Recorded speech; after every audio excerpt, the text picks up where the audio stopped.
श्यामलाल जी, दीक्षु खालड़ा जी, happy जी ढिल्लो, भूपेश जी, पुनहणी जी और नथुराम गोदारा जी पूर्व प्रधान, अमरजीत मान साहब, चरणजीत गिल साहब जो पूर्व सरपंच है, जगजीत जी ब्राड़ और हमारे साथ हमारे उप प्रमुख साहब भी साथ ही है, सुदेश जी मोर साहब, हमारे ब्लॉक के अध्यक्ष बंटी जी नायक वो भी हमारे साथ ही है और तमाम यहाँ बैठे हमारे पदाधिकारी कार्यकर्ता किसान भाइयों, धानक तोला मजदूर यूनियन और मेरे समाज के उन लोगों का मैं धन्यवाद करूंगा जिन्होंने आज मेरा मान सम्मान किया। साथियों, ये चुनाव बड़ा महत्वपूर्ण है और इस चुनाव में जो निर्णय करना है आप पे करना है। जिस प्रकार से भाई रूबी जी का चुनाव था और चुनाव में आपने एक ऐतिहासिक निर्णय किया, फैसला किया और जो राजस्थान की सरकार और केंद्र की सरकार पूरी लगी हुई थी और उसके बावजूद भी परिणाम जो आया सरकार के पक्ष में नहीं, सत्ता के पक्ष में नहीं, परिणाम आया आप लोगों के पक्ष में और भाई रूबी कुन्नर जीता। ये लड़ाई सरकार की राह की थी और अब भी ये लड़ाई केंद्र की जो सत्ता में सरकार है, जो किसान विरोधी सरकार है, जो संविधान और लोकतंत्र के लिए खतरा है, वो सरकार जो सत्ता में है उसको उखाड़ कर फेंकने का भेज दूंगा। और ये तेरा ना साफ नहीं तमाम आप लोगों के सहयोग मुझे आज भी ध्यान है जब भाई रूबी यहाँ से चुनाव लड़ रहा था और मुझे प्रत्येक दुकान पे जाने का अवसर मिला।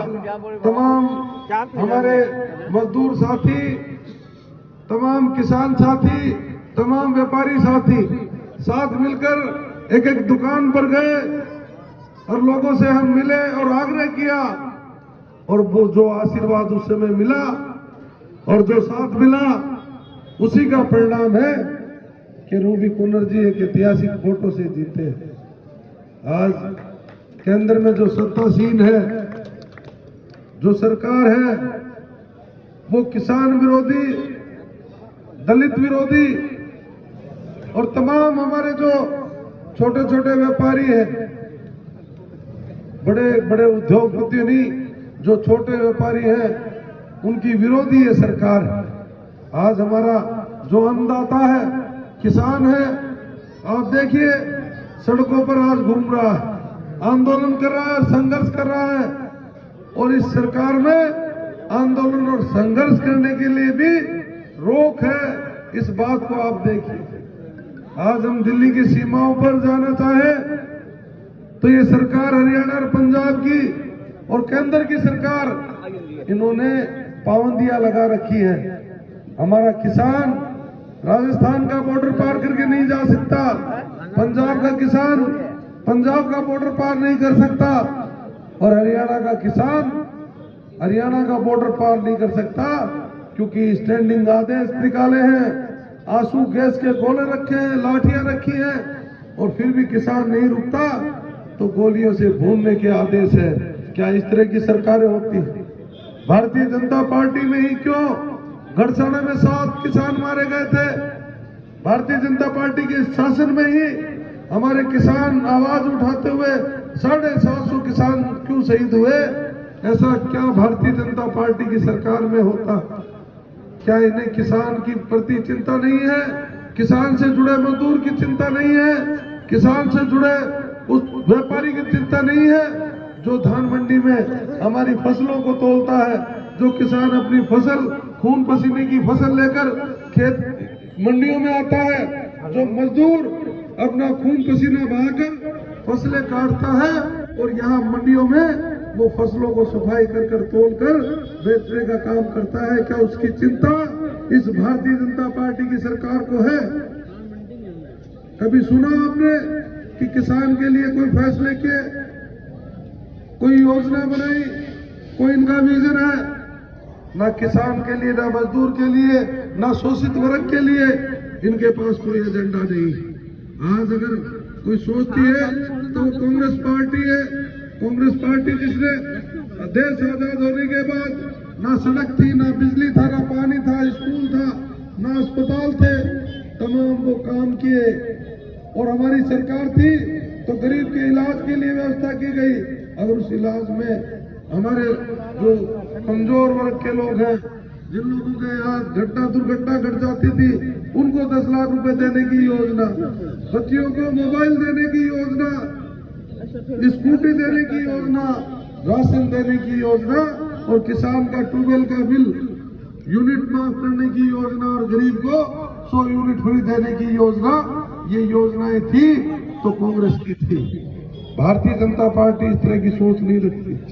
साथियों, आप सब इस बात को जानते हैं और तमाम लोग इस बात को भी जानते हैं कि मैं और मेरा परिवार एक लंबे समय से लोगों से जुड़े हुए हैं। यहाँ गढ़सिंहपुर मंडी हमारे लिए कोई नई नहीं है, यहाँ के लोग हमारे लिए कोई नए नहीं है। मेरे पिताजी विधायक मंत्री थे तो यहाँ के सभी लोगों से जुड़ाव था।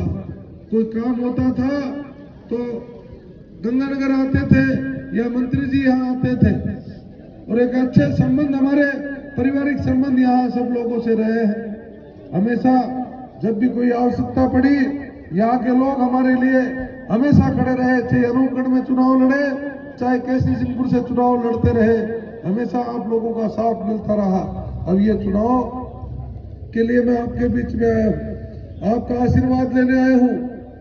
आपका आशीर्वाद और आपका साथ होगा तो संसद में पहुंचेंगे और संसद में उस सरकार के खिलाफ जो आज संविधान को तोड़ने की बात करती है, आज लोकतंत्र को खत्म करने का काम कर रही है, आज ये सरकार जिस प्रकार से मुख्यमंत्रियों को अंदर डालने का काम कर रही है, वो भी आप सब देख रहे हैं। आज मुख्यमंत्री के खिलाफ कहीं कोई एविडेंस नहीं है, कोई सबूत नहीं है, सिर्फ बयान के आधार पर हेमंत सोरेन और केजरीवाल जी दोनों को उठाकर अंदर डाल दिया और सरकारें तोड़ने का षड्यंत्र शुरू कर दिया। इस तरह की सरकार है। इस सरकार का कोई विजन नहीं है। 10 साल में आप बता दीजिए एक भी हमारे हनुमानगढ़ गंगानगर जिले में उपलब्धि हो कि प्रधानमंत्री जी ने हमारे यहाँ ये प्रोजेक्ट की योजना यहाँ लेकर आए हैं। वो ये प्रधानमंत्री जी वो है जिन्होंने कहा था कि किसान की फसलों के भाव दुगने होंगे। किसानों की फसलों के भाव तो छोड़ दीजिए, आप हमारा एमएसपी जो समर्थन मूल्य की मांग कर रहे हैं वो मांग लीजिए, वही बहुत बड़ी बात है। लेकिन करने कराने के लिए कुछ नहीं है, जुमलेबाज सरकार है, सिंचाई नदियों को जोड़ने की बात करने वाली सरकार। हम कहना चाहते हैं कि हमारे यहाँ सिंचाई के पानी की गंगकेनाल, भाखड़ा और आईजीएलपी पे जब फसल पकाई का टाइम आता है तब हमारे किसानों के सामने संकट आता है, उसका आपने क्या समाधान की बात सोची है? कभी इन बात का इन लोगों ने प्लान नहीं किया, कभी सोचा नहीं।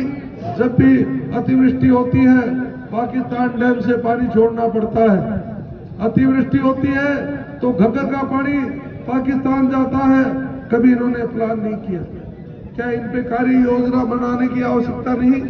क्या इन पर विचार करने की आवश्यकता नहीं कि हनुमानगढ़ गंगानगर और बीकानेर जिले के लोग जो है उनको सिंचाई के पानी की जो आवश्यकता है वो किस प्रकार से पूर्ति हो सकती है? आप देश की नदियों को जोड़ने की बात कर रहे हैं। आप लोग एक मौका दीजिए साथियों।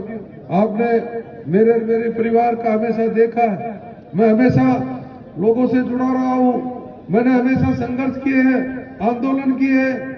आपने भी देखा होगा सिंचाई के पानी के लिए अनूपगढ़ गढ़साना में हमेशा जब भी बीजेपी का राज रहा, अगर कांग्रेस का राज भी रहा, सिंचाई के पानी की दिक्कत आई तो मैंने हमेशा सरकार से, मुख्यमंत्री जी से बात करके सिंचाई का पानी दिलाने का काम किया। हारने के बावजूद भी आपके सामने है पंचायत समिति, तहसीलें और सरकारी कॉलेज, सरकारी अस्पताल और जिला और कमो जाति को आरक्षण जैसे काम मैंने करवाए। काम में मैं कभी पीछे नहीं रहा, मेरा हमेशा प्रयास रहा।